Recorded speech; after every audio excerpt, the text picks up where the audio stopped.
Hello students, तो इस video में हम एक हेमिस्फेरिकल चार्ज्ड शेल के वजह से इलेक्ट्रिक फील्ड कैलकुलेट करेंगे। ठीक है, तो सिचुएशन ये है कि there is a hemispherical shell of radius r। इसका जो रेडियस है वो है r एंड इस पे सारा चार्ज उसके सरफेस पे है। तो इसमें दो चीज़ें हो सकते हैं, या तो चार्ज Q दे देगा या फिर चार्ज डेंसिटी सिग्मा दे देगा। ऑलराइट, नाउ हमें इस पॉइंट पे फील्ड कैलकुलेट करना है। We are suppose to calculate the field at the centre. Alright, centre O पे। नाउ इसको कैसे कर सकते हैं, इसके तीन मेथड्स बताऊंगा मैं सॉल्व करने के। तो फर्स्ट मेथड जो है, फर्स्ट मेथड में हम इसमें रिंग एलिमेंट्स सिलेक्ट करेंगे। ओके, क्या सिलेक्ट करने वाले? Ring elements. तो इस तरह से रिंग सेलेक्ट कर लिया। अब ये जो रिंग है वो इस पॉइंट पे, रिंग का जो थिकनेस है वो इस पॉइंट पे डी थीटा एंगल सबटेंड कर रहा है। एंड लेट्स से कि इसका जो पोजीशन है, इसका पोजीशन थीटा एंड थिकनेस है डी थीटा, एंड इसका जो ये जो एंगुलर विड्थ जो है वो डी थीटा। तो और ये कितना हो जाएगा, ये आर्क लेंथ हो जाएगा are d theta. Okay, and दूसरी चीज़ ये है कि इसका जो ये जो सर्कल होगा इसका रेडियस क्या रहेगा। तो यू कैन सी दैट कि अगर मैं इस ट्राइंगल, इसका रेडियस को अगर मैं स्मॉल आर ले लूँ तो I can draw this triangle here. ये देखो, ये ट्राइंगल ऐसे, ये अपना रेडियस ऑफ द स्फीयर हुआ। ये अगर थीटा यहाँ से ये थीटा है, इसका मतलब ये थीटा होगा and this is small r. Alright, and ये तो स्मॉल आर का वैल्यू कितना हो गया बताओ? Small r would be equal to r cos theta, and let's say इसको मैं x मान लेता हूँ। तो x का वैल्यू हो गया, x will be equal to r sine theta. x is equal to r sine theta. Alright, तो ये सेटअप है and this is point O। इस पॉइंट पे फील्ड कैलकुलेट करना है। तो हमें पता है कि रिंग के वजह से फील्ड किधर होता है, फील्ड कैसा रहता है, field would be like this, है ना। तो ये फील्ड हो गया DE। ऑलराइट, तो ये DE, लेट्स से कि इस पे जो चार्ज है, इस पे चार्ज मान लेते हैं DQ। ठीक है, नाउ इसका क्या लिख सकते हैं, what can we write about this? मतलब ये जो चार्ज का रिलेशन है, तो सिग्मा कितना रहेगा? Sigma would be Q by 2 pi r square. तो इधर से DQ कितना हो जाएगा? DQ would be equal to sigma DA।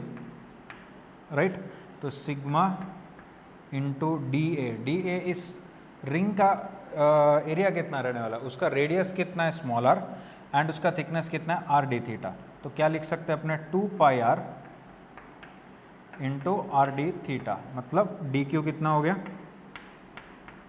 DQ will be 2 पाई, ये स्मॉल आर के बदले क्या लिखेंगे? R cos theta. तो 2 pi sigma r square cos theta d theta. Alright, now अब इस पॉइंट पे DE के बारे में लिखते हैं। तो due to ring electric field कितना रहेगा? K dqx by r square plus x square raise to 3/2। तो let's plug in the values, इसमें सब्स्टिट्यूट करते हैं। K का वैल्यू लिख देता हूँ 1/4 पाई एप्सिलॉन नॉट। DQ का वैल्यू कितना है? 2 pi sigma r square cos theta d theta divided by, अब देख सकते हो कि नीचे क्या है, नीचे है r square plus x square. तो r square plus x square would be capital r square. तो कैपिटल आर स्क्वायर सब्स्टिट्यूट कर दूँ, capital r square raise to 3/2 कितना हो जाएगा? R cube. तो नीचे क्या आ गया? आर क्यूब हो गया। Alright, I hope you understood this. And ये यहाँ पे जो x है, ये x का वैल्यू भी सब्स्टिट्यूट करना पड़ेगा। ये x का वैल्यू कितना रहेगा, r साइन थीटा। सो इधर आएगा r साइन थीटा। ऑलराइट, तो अब देखो क्या क्या कैंसिल हो जा रहा है। You can see that pi cancel हो गया, r क्यूब कैंसिल हो गया एंड एक 2 कैंसिल हो गया। तो देखते हैं कि क्या क्या कैंसिल हो गया। तो इसमें देख सकते हैं कि इधर से सिग्मा बाई, एक काम कर सकता हूँ मैं, इस 2 को एज इट इज रखता हूँ so that 2 cos theta sine 2 theta हो जाएगा।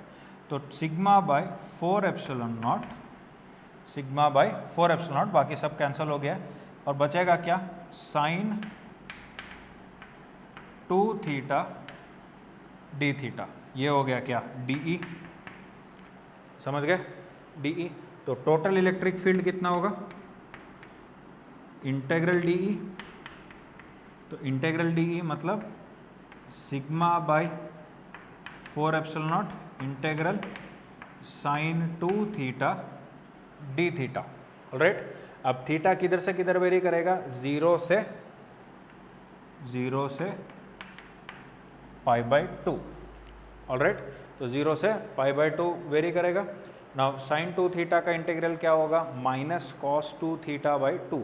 ऑलराइट, तो minus cos 2 theta by 2 and हम लोग ये फ्लिप कर सकते हैं एंड उधर से अपने को ये मिल जाएगा, you will get this as 1। तो electric field due to a hemisphere का वैल्यू आया sigma by 4 epsilon naught. Alright, sigma by 4 epsilon naught. Now if you plug in this value, अगर मैं ये वैल्यू सब्स्टिट्यूट कर देता हूँ तो सिग्मा का वैल्यू पुट कर दूँ तो क्या आ जाएगा, देखो Q by 2 pi r square नीचे आ गया, तो 8 pi epsilon naught r square लिख सकता हूँ, या फिर ऐसे भी लिख सकता हूँ K q by 1/4 pi epsilon naught को के लिख दिया, K q by 2 r square. That is the electric field due to a charged hemisphere. Alright, now ये जो मैंने अभी किया, दिस इज मेथड 1। ओके, तो let's look at method 2। Okay, now let's look at method 2। Method 2, alright, तो method 2 का क्या logic है कि ये अपना हेमिस्फीयर हुआ एंड हमें इस पॉइंट पे फील्ड कैलकुलेट करना है। तो क्या करेंगे कि यहाँ पे एक एलिमेंट सेलेक्ट कर लेते हैं, इधर एक एलिमेंट सेलेक्ट कर लेते हैं, ठीक है। एंड इस एलिमेंट के वजह से इस पॉइंट पे फील्ड कितना रहेगा, ये यहाँ से यहाँ दूरी कितना रहेगा, ये r दूरी पे है एंड इस एलिमेंट के वजह से इस पे चार्ज कितना रहेगा, इस पे चार्ज रहेगा D Q and D Q को लिख लेते हैं सिग्मा डी ए, ठीक है, दिस इज डी ए। अब इसके वजह से यहाँ पे फील्ड कितना रहने वाला है at this point, would be in this direction, है कि नहीं, ये रहेगा d E due to this element. Alright, now reference के लिए मैं एक वर्टिकल लाइन ड्रॉ कर रहा हूँ। Now we know that by symmetry we can say that जो नेट फील्ड आने वाला है वो नेट फील्ड का डायरेक्शन जो होगा that will be in this direction, ये होने वाला है ई। तो लेट्स से कि ये जो एंगल है, इस एंगल को अगर मैं थीटा ले लूँ तो ये एंगल भी क्या हो जाएगा, थीटा। ऑलराइट, तो ई होगा कितना, जो नेट इलेक्ट्रिक फील्ड आएगा, this is by symmetry. Okay, तो ई होगा कितना, E will be integral d E cos theta, integral d E cos theta. अब ध्यान से देखो, अब d E is due to a point charge, this is like a point element, ठीक है, पॉइंट चार्ज कह सकते हैं इसको, पॉइंट चार्ज अस्यूम कर सकते हैं, छोटा सा एरिया ये। तो इसके वजह से यहाँ पे इलेक्ट्रिक फील्ड जो रहेगा d E is going to be equal to K d q by दूरी कितना है आर, तो आर स्क्वायर, ठीक है। तो इसको इधर सब्स्टिट्यूट करते हैं, तो इलेक्ट्रिक फील्ड कितना हो, देखो electric field is equal to sigma k d q by r square times cos theta.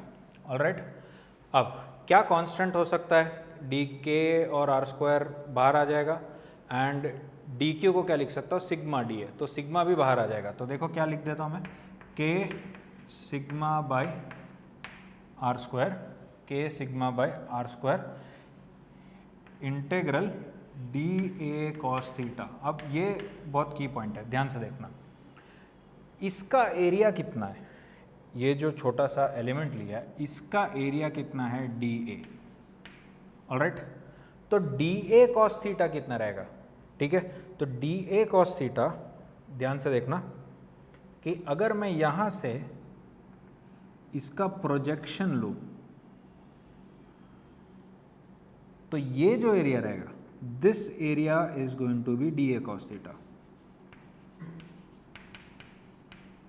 क्योंकि अगर ये थीटा है तो ये भी थीटा है, देख सकते हैं, तो डी ए कॉस थीटा रहेगा। सो जब मैं integral d A cos theta बोलता हूं तो integral d A cos theta क्या होने वाला है,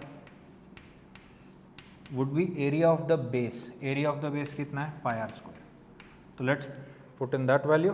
तो इसका वैल्यू कितना होगा, वैल्यू पुट कर दो 1/4 pi epsilon naught into sigma by r square into d A cos theta का इंटीग्रल क्या होगा, पाई आर स्क्वायर। तो इलेक्ट्रिक फील्ड कितना हो गया अपना, sigma by 4 epsilon not.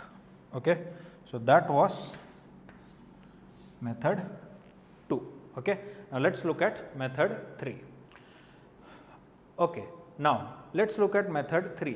Method 3 में you can just imagine कि जिस पॉइंट पे, सेंटर पॉइंट पे जहाँ पे हमें फील्ड कैलकुलेट करना है, उस पॉइंट पे से हर चार्ज कितना दूरी पे, सेम दूरी पे, आर दूरी पे है कि नहीं। तो अगर मैं वो सिचुएशन फिर से रीड्रॉ करूँ तो देखो कि ये अपना हेमिस्फीयर हुआ, एंड इस पॉइंट से देखो कि हर पॉइंट आर दूरी पे है कि नहीं। And by symmetry you can say that कि इधर फील्ड किधर रहेगा, in this direction, right. Now मैंने ये चीज़ बताया कि when all the charges are equidistant from the point where you need to calculate the electric field, तो सिंपल सा फॉर्मूला क्या लगाते हैं अपने, K q r c by r q, है कि नहीं, K q r c by r q. तो where what is r c, r c is the distance of the centre of charge. अब हेमिस्फीयर के लिए सेंटर ऑफ चार्ज किधर रहेगा, hemisphere के लिए सेंटर ऑफ चार्ज यहाँ रहता है r/2 दूरी पे। Okay, so this becomes r c, ठीक है। एंड स्मॉल आर दूरी क्या है, small r is the distance of each and every particle from that point. तो ये हो गया कितना, स्मॉल आर, कैपिटल आर, हर पार्टिकल आर दूरी पे, ठीक है। तो इसके वजह से वी कैन अज्यूम कि यहाँ पे सारा का सारा चार्ज क्या कर रखा है, वहाँ पे एक्यूमुलेटेड, और उसके वजह से फील्ड कैलकुलेट करना है। तो सिंपली अपने यहाँ पे वैल्यू सब्स्टिट्यूट कर दो, तो क्या आएगा, के का वैल्यू आ गया 1/4 pi epsilon not.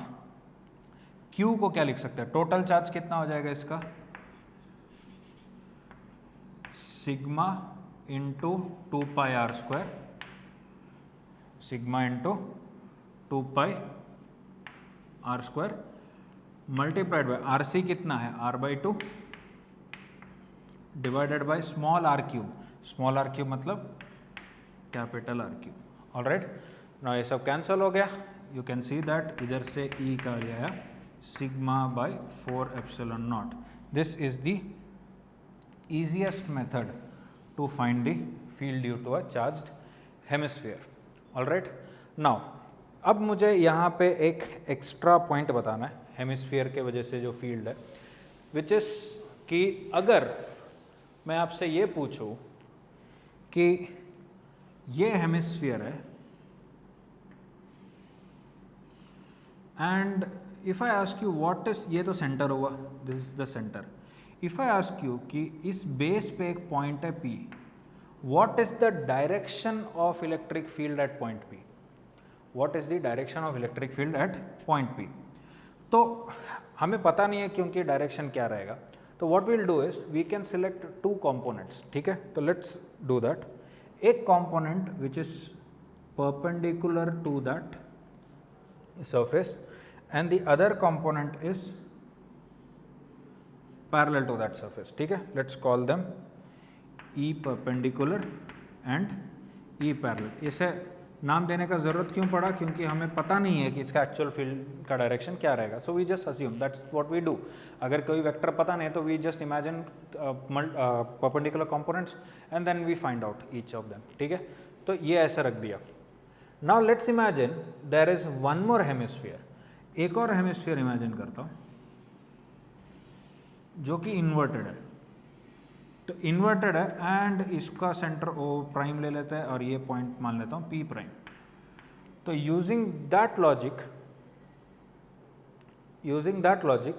What can I से, यहाँ पे अगर मैं इसको इन्वर्ट करता हूँ तो पॉइंट पी डैश से इलेक्ट्रिक फील्ड का डायरेक्शन देखो किधर होगा, ऊपर की तरफ। तो पॉइंट पी डैश से इलेक्ट्रिक फील्ड का डायरेक्शन ये हुआ क्या, ई परपेंडिकुलर, एंड ये हुआ towards the centre E parallel. ठीक है, so that is this is E perpendicular and this is E parallel.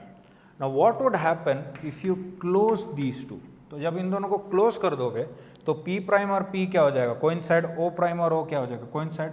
You will have a hollow sphere. Now hollow sphere का हमें पता है कि अंदर फील्ड कितना रहता है, 0। हॉलो स्फीयर में अंदर फील्ड कितना रहता है, 0। तो इधर देख सकते हो कि यहाँ पे अगर इसको मैं एक सुपरस्क्रिप्ट दे दूँ, ये 1, ये भी 1 and this is 2 and this is 2। Okay, तो इधर ये जो पॉइंट है P प्राइम एक ही हो गया। तो इस पॉइंट P प्राइम पे देख सकते हैं कि इधर नीचे की तरफ electric field E perpendicular 1 and ऊपर की तरफ electric field E perpendicular 2। Alright, and ये देख सकते हैं कि this is our equator, right, and ये पॉइंट P है, ये O है, एंड ये दोनों का क्या होगा, ऐड होगा। ये देखो क्या हो गया, E परपेंडिकुलर 1 एंड ये क्या होगा, सॉरी ये E पैरेलल 1 एंड ये भी E parallel 2। Now electric field at point P should be 0, है कि नहीं? Now if you look at that, तो इसमें ये दोनों तो एक दूसरे को कैंसिल कर दे रहे हैं, मतलब by symmetry E perpendicular 1 and E perpendicular 2 should be of equal magnitude, है कि नहीं? तो बचा क्या, ये दोनों तो कैंसिल कर रहे दिख रहा है। तो ये देखो, ये पैरेलल कंपोनेंट्स, ये पैरेलल कंपोनेंट्स ऐड हो रहे हैं, तो इन दोनों का सम भी क्या होना चाहिए, 0। मतलब E parallel 1 plus E parallel 2 should be equal to 0। That is only possible if E parallel 1 is equal to E parallel 2 which is equal to 0। मतलब यहाँ से इससे क्या पता चलता है हमें, इससे ये पता चलता है कि एक हॉलो हेमिस्फीयर के ओपन सरफेस पे किसी भी पॉइंट पे, कोई भी रैंडम पॉइंट ले लो, उधर फील्ड का direction will be perpendicular to the surface, ऐसा रहेगा field. I hope you understood this. ठीक है, so this is the field due to a charged hemispherical shell. Okay, thank you.